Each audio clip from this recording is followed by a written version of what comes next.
Today, we're talking Ricky Pearsall. Did the 49ers ruin him already? And we're going to take a little look ahead at the 49ers' upcoming season. But first, we got the coach. It is the maiden voyage of the Niner Narrative live shows. It's the very first time we are going live, and I couldn't do it without having my guy, the coach, in the house for this one. Coach, how are you doing, brother? I'm great, Chunder boy. I am just thrilled to be here. We got the inaugural live of my dog's channel. This is long overdue, a long time coming, and the first of many. I'm proud to be here. And, you're the first, man. You're the first under the coach's huddle tree, man. So you're one of our star pupils. Well, I appreciate that. And I would not be here. We would not be even doing this live if it wasn't for you. So from the bottom of my heart, I appreciate you. Thank So you, brother. let's get into this. Let's Ricky go. Pearsall.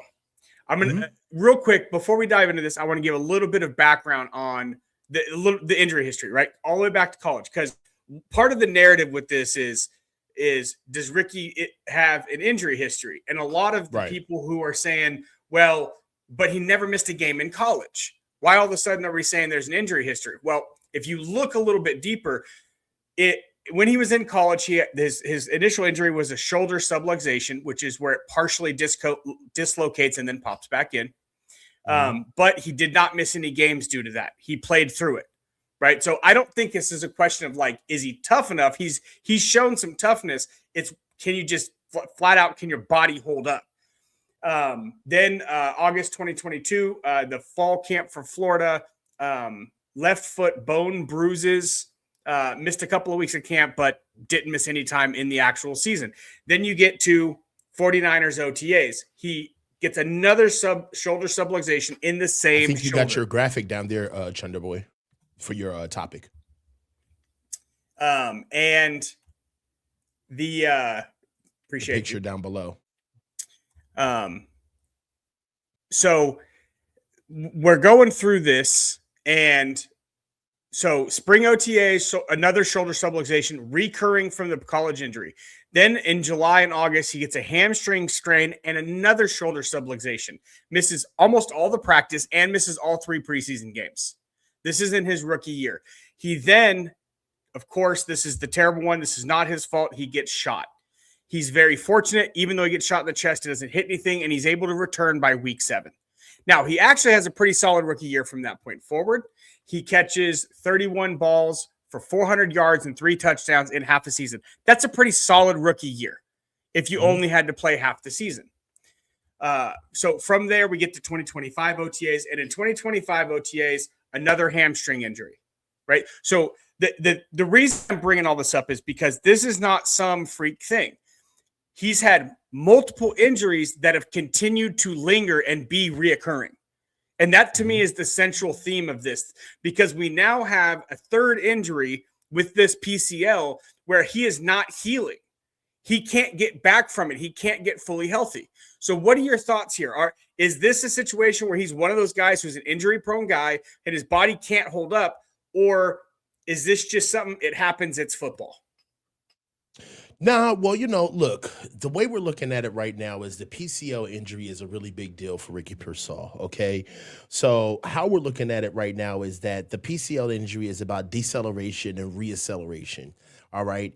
He can go on a route, he can go on a go route all day. It's the stop and the sink and the drive that really hurts him. And if you look at that, you understand that those are the things that really rely on the strengths of Ricky Pearsall. I think that it has a lot to do with reliability. I did a show earlier today with Grant where we really touched on that, and we started talking about Ricky Pearsall's worth to the team in the big picture. And the big picture for us is his viability as a player and his reliability as an NFL football player. How consistent is Ricky going to be? And that's the biggest thing that we haven't seen out of him as far as the production is concerned and what he can actually do on the field. That's a whole nother story. I don't know if we can just rely on him. And that's the biggest thing to me when we're looking at what we can do with Ricky Pearsall moving forward. Now, I have a question that I like to throw back to you if you want to, if you'd like to answer this. But how culpable are we willing to levy a Ricky Pearsall's injuries on the Niners training staff. I mean, we have a PCL injury that really has been kind of piecemealed and walked through over a couple of months. Presumably for the latter half of his career, we have the missed games in week 6 and week 18, and in the divisional round in the playoffs. We also have the hiatus that he took earlier on in the season. All you already covered the injury history that he had earlier on in his career, and you just have to ask yourself at one point, what is Ricky Pearsall going to give the 49ers when it comes to him being an X, a Z, a slot? Where's he fit in the plans? And right now, I think that the 49ers, they have a lot of questions to answer when it comes to the reliability of Ricky Pearsall, and if they really, if they kind of push this too far, should he have gotten the surgery? I mean, if Ricky Pearsall gets the PCL surgery earlier in January, right now we'd be talking about him starting the season on pup and possibly being healthy and ready to go by middle of the season. Yeah, we're not going to get the Ricky Pearsall that we saw all over the social media posts in summer this year, but at the same time, that's fool's gold when we're talking about what we actually Absolutely. are going to get on Sundays. So, for me, I just think that there is some blame to go around, but ultimately, I'm ready to just nip this in the bud and get him on the slab. It's time for Ricky Pearsall to get a surgery. So the culpability of the 49ers in this is what's interesting to me. And that's why the question is posed is, did the 49ers ruin Ricky Pearsall? Because on the one hand, there's the clear track record of him having recurring injuries and of him not being able to heal and get past injuries the way we see with a lot of other players. And it dates all the way back to his college days. It's not just a 49er phenomenon. So I'm looking through this, and the thing that makes me really wonder how culpable the 49ers are in this is, if you look over the last couple of seasons, the players who get their treatment either totally or mostly outside of the building, when we're talking about ligaments, soft tissue stuff, Achilles, all those kind of things, they seem to be able to get healed and return to play without recurring injury problems. With Brock's toe last year, they let him play, said he's good to go, and then he wasn't good to go and had to miss another, what was it, 4 more games after that. It seems as though the medical staff is potentially, and maybe it's not the medical staff, maybe it's Kyle saying, I need this guy back, so on and so forth. But it seems to me the 49ers have a little bit of a track record here of not being able to get players through their injury to where they're completely healed and not having lingering effects from their injuries. We've seen it with other players where the injuries linger. Mac Jones was on a podcast. I watched the podcast last week, though I think it was a week or two before, when he was on Bussin' with the Boys. And he was talking about how his knee was hurt the entire first half of the season last year. That knee injury that he was playing with when he was subbing in for Brock last year actually happened in the preseason. So again, there's another player where we see a clear track record of the 49ers not allowing him to get healthy and get past the injury before he's back on the field. To me, the smoking gun is the players who are going outside of the facility, getting treatment elsewhere, including flying all the way to Germany in CMC's case in 2024 to get past these injuries. Now, CMC, that injury lingered some, but once he was finally past it, he was past it. There was no more flare-ups last season from that 2024 injury. So it's just, to me, there seems to be an issue with the process with the 49ers, and this is just another example of an issue with the process.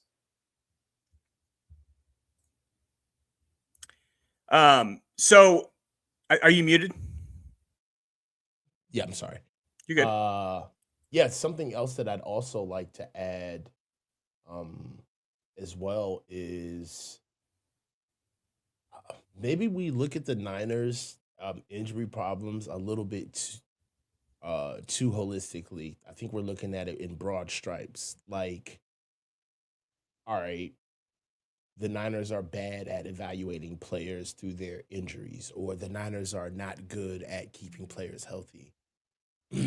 What if it's not What if it's a little bit more compartmentalized than that, Chunder Boy? What if, walk with me for a second. What if we have the Niners that have a medical staff that is well within their jobs? They know what they're doing. Mhm. They're doctors and they have the right prognosis, but the way that the organization is shaped, they don't necessarily get final right and say on whether or not a player should go or not.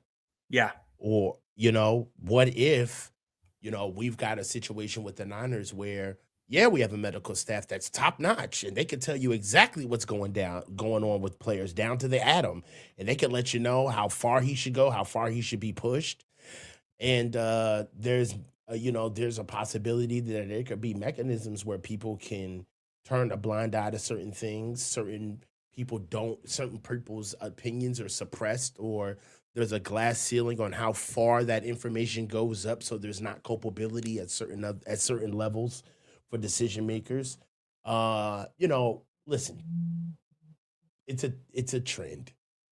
It's a trend that the entire league has seen, and I'll close with this. It's not a coincidence that one thing that's synonymous with being one of the highest paid players on this team and being in the Cabo clique, if you will, or in that upper echelon of players in this organization, you play hurt.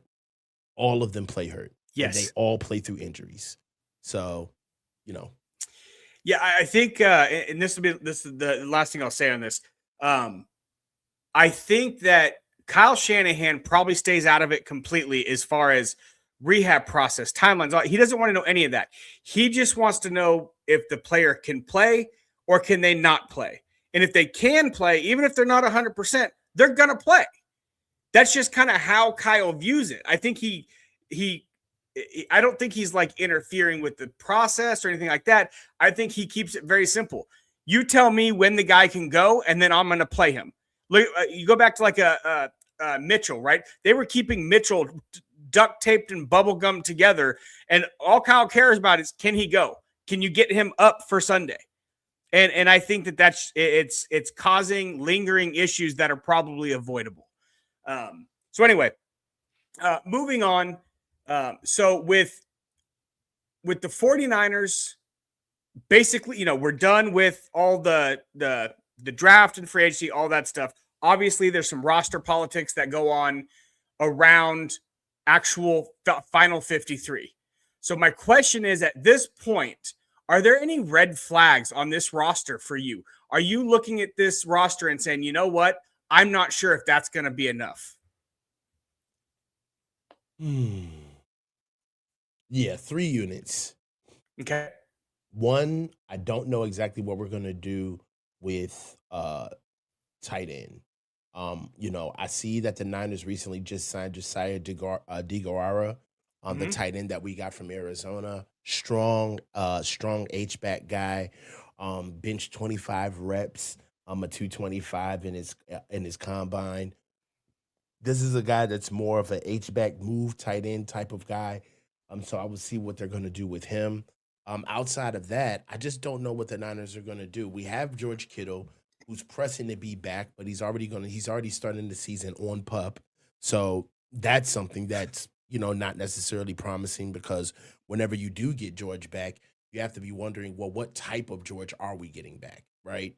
Are we getting back the George Kittle Hall of Famer, or we're gonna have to wait a couple of games to get him built in? Then you have to look at some other guys that we picked up. We have Hayden Rucci, Braden Willis, Luke Farrell, and Jake Tunges. And then we recently picked up this Tanner McLaughlin guy that we got from Arizona, 6'5", 244-pound, blocking type, a little bit of receiver ability, tight end, 4'6" guy, good wingspan, and he's definitely somebody who I see that can help us out with blocking. But that's what we brought on Luke Farrell for a boatload of money a season ago. So tight end is definitely something that I got to see exactly how we're gonna work that out. Presumably, if nothing changes, it's looking like Jake Tunges is going to be our starter, and then Luke Farrell is going to be our blocking tight end, and then we're just going to hope against hope that we can get George Kittle back to right that up. Secondly, edge. What are Okay. we gonna do? Uh, I don't understand what we're gonna do at edge. I think we need another veteran presence. If not Okay. us, if not getting a a guy from free agency, we just heard that the Browns have just got recent visits from Jadeveon Clowney, but Jadeveon Clowney is out there. We also know that other names like Joey Bosa were out there. We also know that there are names like Hassan Reddick, Von Miller, Leonard Floyd is out there. Those are names that I would love for us to kick the tires on to get us a veteran guy to help us out because we already starting the season with Nick Bosa on a pitch count. We're waiting on Michael Williams to come in off pup, and he's hopefully probably going to be ready by week 1, week 2, possibly. All right. We know that we already have Romello Height coming in as a rookie, but he's a guy that we're expecting dividends from immediately. That leaves us with Nick Bosa. I mean, outside of Nick Bosa, that leaves us with Keon White, Samo, and Cam Sample. We just brought on Quentin Bell from Miami. We'll see exactly how that's going to help us out. But outside of that, I don't see us necessarily having anybody that can spell Nick Bosa for us to be able to keep that pass rush coming strong in waves. So that's something that also worries me. Also, another red flag for me, safeties. Uh, I'm hoping that Jair Brown has found his footing. We're getting great reports for just how he looks in camp, but camp isn't football. Let's just be where our feet are. They don't even have pads on yet. And exactly. But outside of that, Malik Mustafa, who I believe is our strongest corner, our strongest safety that we have, he's out with a mild hamstring injury. All right. That leaves us with Marquis Siegel. Haven't really seen how he's had his development and improvement checked since he had an up and down and checkered rookie year, which we all can agree upon. And then I love my T-Rex armed safety, man. I love me some Marquis Siegel. I know you do. And then bringing up the rear with realistic safety candidates, you have the undrafted guy. We have the UFA, the unrestricted free agent that we picked up in Ashton Davis from Miami, and we're trying to see what he can give us. This is the thing that worries me about the defense, is specifically with the safeties, is that when you're running a 5-man front, more oftentimes than not, you're going to have to run man. Okay. And that helps our corners because that helps us out with Diamado Lenore, who is naturally a man corner. Mm-hmm. Renardo Green, who is naturally a man corner. Even the guy he's competing for his job with, Jack Jones, great as a man corner. Upton Stout. So this really helps our corners. I don't know if this helps our safeties as much. And when you start looking at what we have on the back end, I just don't know if our safeties can hold up to running a 5-man front. Because when you run more guys in the box, right, offense is about creating space. Defense is about taking space away. I just don't know if we have the safeties that can be able to cover sideline to sideline or hash the sideline that we need. So really worried about the safeties. If I had to put just a tier of 1, 2, 3 out of the red flags that I've put, I would have to say safeties are number 1, edge is 2, and tight ends are last. So you stole my thunder a little bit with this one unknowingly because I have exactly the same 3. I have literally the same 3. Probably a little bit different. I think you said tight end was 3 for me. Tight end room, that's the biggest red flag on the roster. If Kittle isn't all pro Kittle, we're not going to get anything out of the tight end room. Ton just can give you a little bit in the pass game, and that's great. Jake Farrell is hopefully he just had a rough time, right? Sometimes people struggle in their first season in this offense. It's very complex. So fingers crossed that it just took him some time to get up to speed maybe, but he was a total non-factor last year. And he was our big off-season free agent signing last offseason, right? So that was frustrating. And I don't see, if Kittle's not an all-pro, if he's not super dominant, the tight end room is basically giving us nothing. And it puts all the pressure on the running backs and the wide receivers. I also think that the safeties, for me, it's more because it's a huge unknown. I really like Siegel and Mustafa, the young guys. We're getting really good reports out of camp about Jair Brown and how well he's playing. So there's all these potentialities. We might have a solid safety group back there this year, but right now it's totally up in the air, and there's absolutely nothing to base that on. It's all speculation at this point. So that obviously is going to be one of the biggest red flags on this roster. And it's just a huge fingers crossed situation. I really like the pickup of Ashton Davis. I think he's very athletic. I think he's probably more of a special teams player than a guy that you want out there snap in and snap out at safety. The defensive ends, they go as Nick Bosa goes. Now, when Michael Williams comes back, it changes that room a lot. At the very least, it shores up the run defense, and maybe Romello Height can give us a little bit of pressure off the edge, strictly in pass set situations and things like that. So I'm a little bit more optimistic about the defensive end and edge room. However, I would love to see the 49ers go pick up a free agent, right? You mentioned all the guys that are out there. Another one that's interesting to me is Kyle Van Noy, because although he only had 2 sacks in 2025 with the Ravens, he had 12.5 sacks in 16 games in 2024 and 9 sacks in 14 games in 2023. So this is a guy who can give you some production, or at least has had production in the recent future. Recently, he wants to be here, and you could probably get him cheap.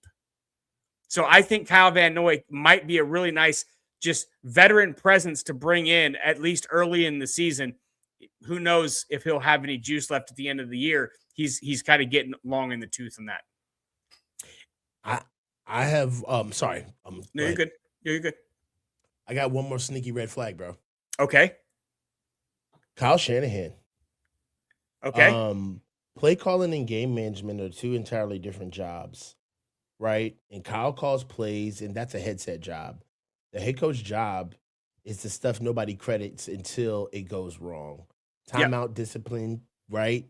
Challenging decisions, 4-down decision making, clock awareness, and at the end of the half, and managing the officials. All of that stuff matters. The most underrated part is that the head coach owns the clock going into halftime and at the end of the game, right? That's when we really have Kyle take over games. That's when head coaches are at the helm. Do you burn a timeout on a bad defensive alignment in the first quarter, or do you save it because you'll need it in 2 minutes, right? That's a Kyle Shanahan decision. That instinct isn't schematic. It's scar tissue. It's something that's built in from being a head coach. So you get it by having lost games to it, right? That's how you understand it. And Coach Forrester, quite frankly, has never lost a game to it because he's never been the one making that call. He's never been in the seat. So I got a little bit of a green flag to help the red flag. Okay. I think that Raheem Morris has 3 separate head coaching stints for Raheem Morris, 59 plus games running NFL sidelines. And this is the part that matters. He ran an entire defense and was the interim head coach simultaneously for 12 games in Atlanta in 2020. That's huge, right? So he literally did the skill set that we're looking for right now. If anybody was to say, well, how do you expect the defensive coordinator to be the head coach at the same time, or the interim head coach? He literally did it for 12 games. Literally did, and did a good job. All right. Right. So the he can't do both argument is already answered if you just go and look at his resume. That's right. Now, this is something that I like about the international layer of this entire take. This is where it gets real. Melbourne isn't London, all right? So you're crossing the international date line. That's the big part. You lose an entire calendar day when we're going to Australia. Yep. And the body clock swings enormously, especially when you're dealing with the type of injuries that Kyle Shanahan is dealing with, all right? The cognitive injuries. So that changes practice scheduling, sleep protocols, and when you land, also the meeting times, the walkthrough timing. I mean, everything's going to be thrown off, Damon. And you're going to need a head coach with the international reps who actually knows how to build that week backwards from kickoff as the first timer to do that. You don't need a first timer doing that in a possible Coach Forrester. You need somebody who actually has been in the seat. So this is the idea that I've had, kind of a best of both worlds, having your cake and eating it too, sir. Okay, I love me this is some what I cake. actually like it. We go from a coach to QB comms that cuts at 15 seconds on the play clock. We get that. So the play call has to be clean and it has to be early. All right. That's a rhythm job. And it's easier from the booth than the sideline. Also, you get better angles. There's no crowd noise. There's no bodies in front of you. There's no chaos. Half the league's best play callers call games from upstairs. All right. And Mhm. then also, if you put Kyle Shanahan there, he stays fully in the game plan, protected from the physical environment. All right. And the sideline gets the real head coach feel that we need in Raheem Morris while he's building that camaraderie and social currency, to be honest with you, during training camp. I think that also what also will help with this is that Clay Kubiak, all right, his role actually sweetens this because now that Kyle is in the booth and Clay is on the sidelines, he's already the direct conduit. So he's got That's Kyle's right. shorthand, he's got his trust, and he becomes the eyes and ears on the ground. So that's really not even a downgrade. That's how the staffs work and already operate. It would just be us working a new flow, not necessarily recreating the wheel. Yeah. So I think that everybody's arguing whether Kyle can be on the sideline or if Kyle's going to actually be there, or if he can do things for us. And that is a red flag, especially if you're thinking about Coach Forrester being there for week one. But I think that's the wrong question. He doesn't need to be on the sideline, he needs to be on the headset. So if you put him in the booth That's right. and let Raheem manage the game, and you get the best version of both of them instead of a compromised version of one of them. And the thing about him being in the booth with a headset, thanks to modern technology, he can still talk to the quarterbacks. He can still because that's his number one interaction is with Brock. He Right. spends more time with Brock than he does pretty much any other position group. He lets Firster handle the offensive line. He lets Hank handle the wide receivers. He's not over there coaching up the wide receivers every game. Mm-hmm. So to me, now I think the fly in the ointment, if you will, with this, because I'm totally with you on this. I think it's a terrific idea to do it that way. I think the fly in the ointment is Kyle Shanahan, as we know, has an ego.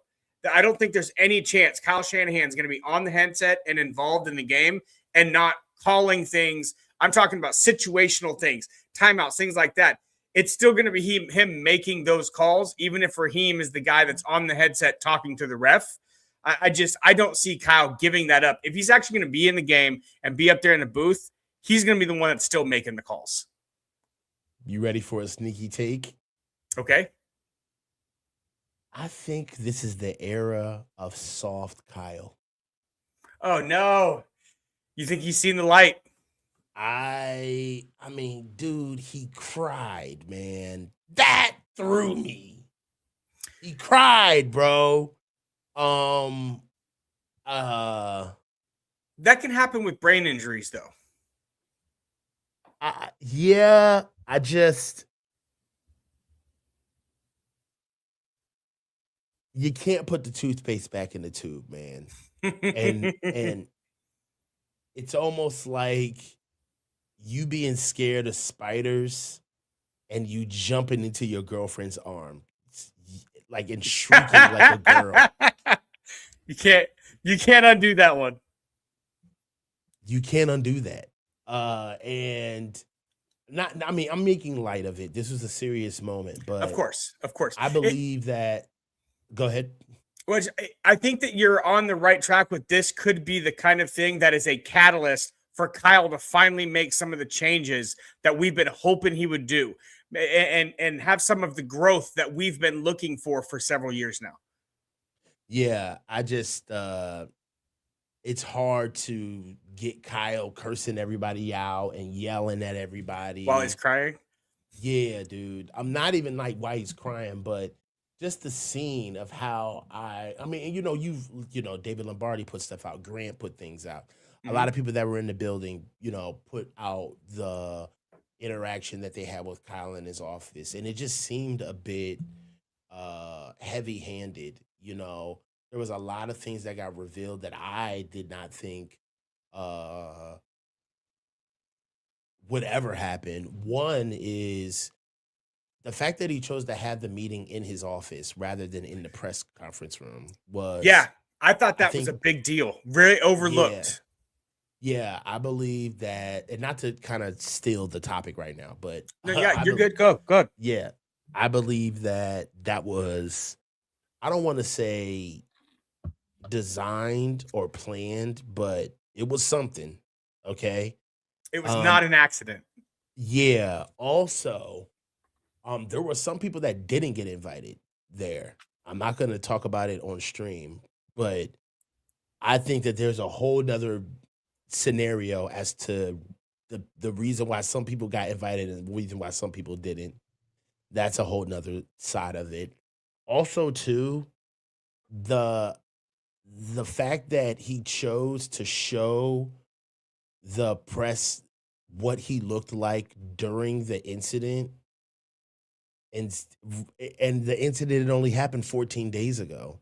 It's like they're looking at your face now. So why do you feel the need to go heavy-handed like that? You know? Also he cried. Um Also he revealed to them that that was the first time he's ever had a concussion. And how he was going to look at things differently now. Then on top of all of that, they did it twice. So he told the story, cried, all of that, and then Then turn did the it recorders on on. the record. I just think that when they left, there was somebody that was like, and scene. like, I don't know, David, bro. I just think that a lot, and then when you get all of the tweets of Kyle Shanahan's a great man and he could have said something, but he didn't, and he fessed up, and I just think that for somebody who doesn't give anything, this is a man who changed the configurations of the field during camp because he didn't want content creators To be able to and see and to be to able to be take able to video. see and take video. This is the type of man we're talking about. Yep. This is a man Total control who freak. who has cameras in meeting rooms, all right, to be able to listen in and watch meetings. This is a man who emasculated his defensive coordinator, okay, and took over the defensive game plan, all right, in Super Bowls. And you mean to tell me that in one accident and in 2 weeks, he cries in front of you, he reveals that he's never done something before in front of you, he shows you more gruesome. That was the one that really took me. It's like, what's the difference between what his face looked then versus what the face looked like during the accident? It's not that much different, right? Unless you just wanted to show them a more gruesome picture. But it just seemed very heavy-handed. And when you saw all of the responses from it, you could tell that the human element was so jarring coming from somebody like Kyle that there was no room to scrutinize it. There was Oh. no room. Mm-hmm. And I think also too, what was very interesting to me was how we still missed the entire premise of the meeting, which was they got it wrong and it was your fault. You know what I mean? Like you were at fault here, and we waited for a very long time until we figured out exactly how this worked. And I believe that Kyle kind of love bombed him to the point where everybody was like, well, how can nobody was even in the right frame to ask the real questions while they had him in front of them. So it was very interesting. Very interesting. There's a lot of things to, at the very least, be skeptical about. A lot of things to be very skeptical about. So let's not get too tied down to this. I want to do I want to put this up real quick. Have you seen anything, Deebo? Back to the Niners? Are you Ian Rappaport? Hold on, if that's for real. Have you? I'm not seeing this. So while you take a look real quick, because you can find that stuff quicker than I can. Is this something that you would see as being beneficial to 49ers this year? I don't know. Free agent Deebo Samuel. Oh my God. Deebo Samuel is back. He's signing with the Niners. Did they have contract numbers? Hold on. Rap sheet. Deebo's back. Breaking news.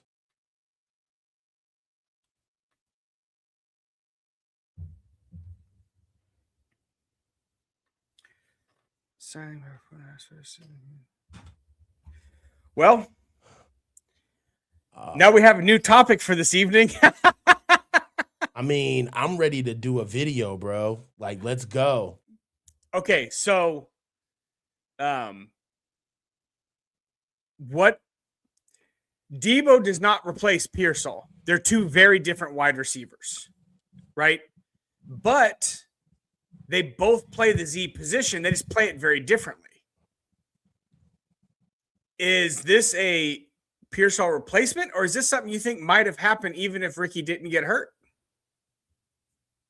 This is definitely a Pearsall replacement. Okay. Yeah, definitely a Pearsall replacement. I'm sorry. I'm so sorry. Yeah, this is definitely a Deebo Pearsall replacement. I'm anxious to see what he's gonna do. He's in shape. And it'll be awesome to see, man. It'll be awesome to see. I didn't think that there was gonna be much usage for him, but it seems like the Niners think differently. He's going to be a weapon. He'll be back. And yesterday's price is not today's price. So we're going to get him at a cheap deal. So it's going to be exciting, bro. I'm excited. I don't know. This isn't confirmed, but Curtis Davis, again, appreciate you for putting that in there initially. He's saying 1 year, $7 million. So I don't know if that's out there. Ian Rappaport is reported on it. It's real. Let's assume for a second that. So did you confirm that $7 million is the number? No, I'm just getting it. Getting it. So let's assume for a second that that's the contract. 1 year, $7 million. That's a good deal for Deebo Samuel. Yeah, I thought for sure it'd be like 10 or 12 million. I didn't think it'd be 15 or anything like that, like some people were saying. 1 year, $7 million, and the salary cap number is probably like 3. Like, that's huge. He's not the Deebo he used to be, but especially if he is in shape. I mean, yeah, this could be a boon for the 49ers. The 49ers are kind of getting their edge back. I get it's from previous players, but like Greenlaw back on defense, Deebo back on offense. It's like the 49ers realized last season and in 2024, I feel like they kind of lost their edge. Yeah. They weren't the bullies. They were getting bullied.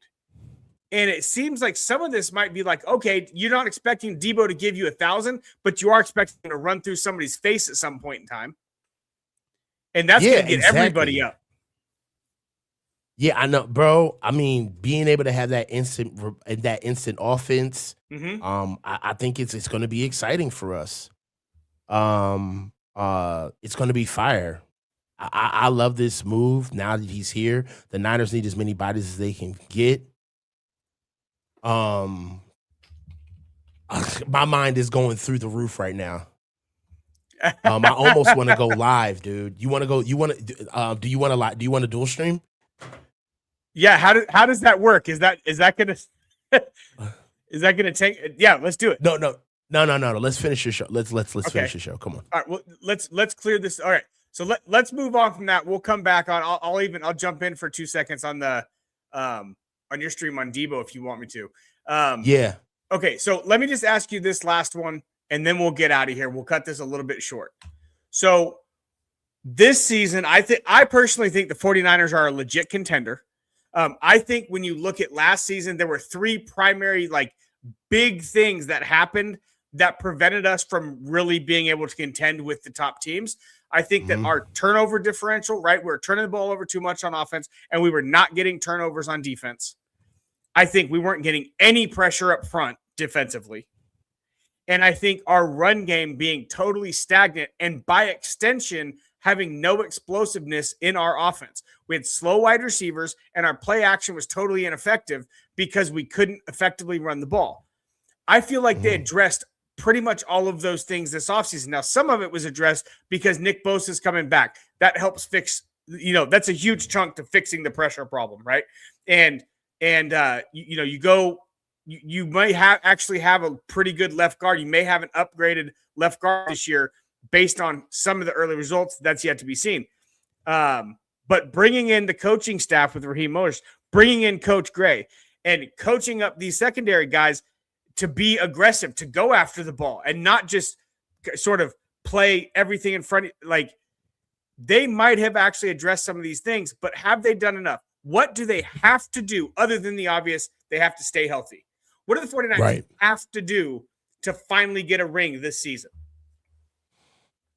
The 49ers have to run the ball, and they have to stop the run. The biggest part of us is that we are great when we're feasting on teams who don't know how to play cohesively. We do a great job at getting to the edges of teams where we go to where we call games where we feast on teams where they have holes in their offense and their defenses, quite honestly. But when the season gets dense, when we get into the later years and we start facing the dogs, when it's all about might versus fight, and we have to run the ball, we have to get those nasty yards in.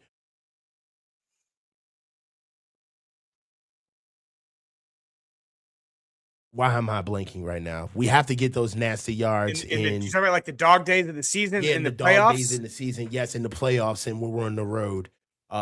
That's when we struggle. I want to be able to see the Niners get into the red zone and actually use the offensive line and go run. So I like it. I think that's what it needs. We need to be able to run the ball and stop the run. Yeah, the 49ers need to be able to impose their will, I think, is kind of what it boils down to. I think you're dead on. You have to run the ball, and you have to be able to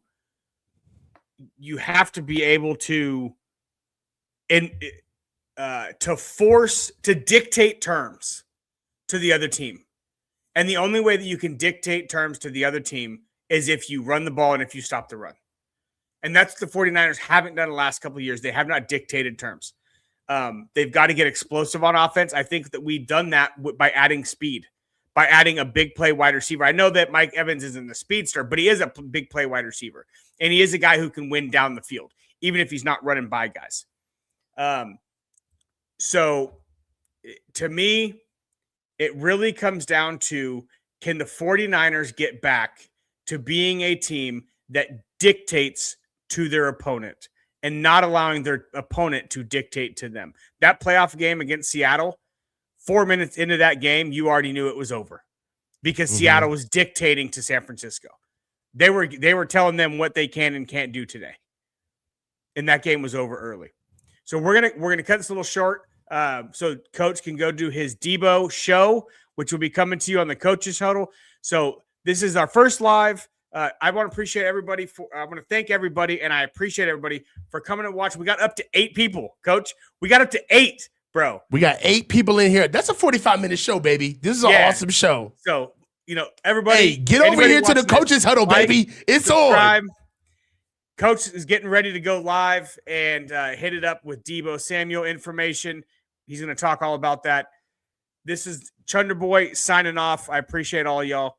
Coach, I'll catch you next time, brother. This was an awesome show. Hey, Niner Narrative, one of many. Let's go. Let's go.